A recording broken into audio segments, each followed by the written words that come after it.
This was a gift. And I mean, literally a gift. This was a gift from my mom. So this camera, she bought in 1985. And this is the camera that she took pictures of me and my sister and our family all throughout my childhood. And I was recently home visiting family, and she gifted it to me. Obviously, she knows that I'm really into photography and that I do some work in photography, all that good stuff. And I've been asking for it for a little while.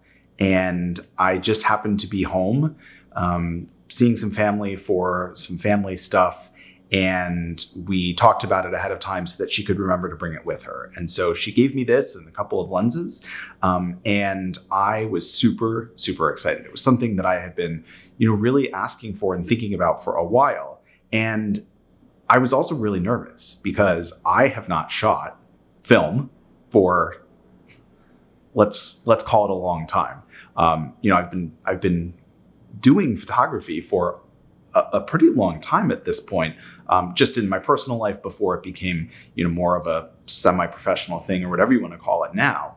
But most of that has really been digital.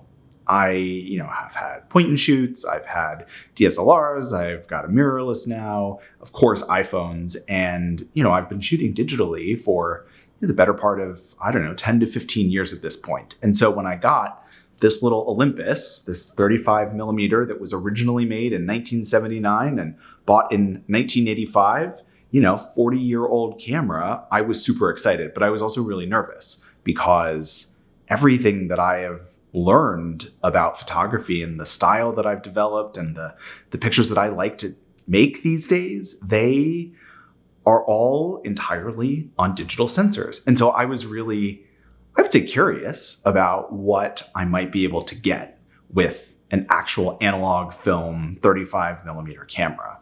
And so I set out for a pretty iconic film photography location here in New York City a couple months ago with a friend. We went to Coney Island, and it doesn't really get any more iconic than that. There's a ton of amazing street photographers all the way back to the beginning of street photography who have shot on Coney Island, and there's some really amazing work that has been done out there and still is done out there to this day. There are photographers who do nothing but work Coney Island.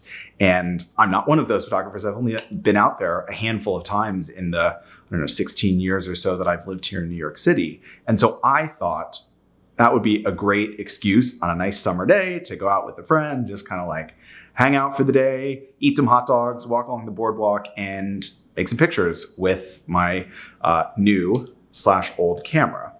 And so that's exactly what we did. We took the train from Manhattan all the way out to Coney Island, which is not a short train, but it was a nice day. And these are the results of that work.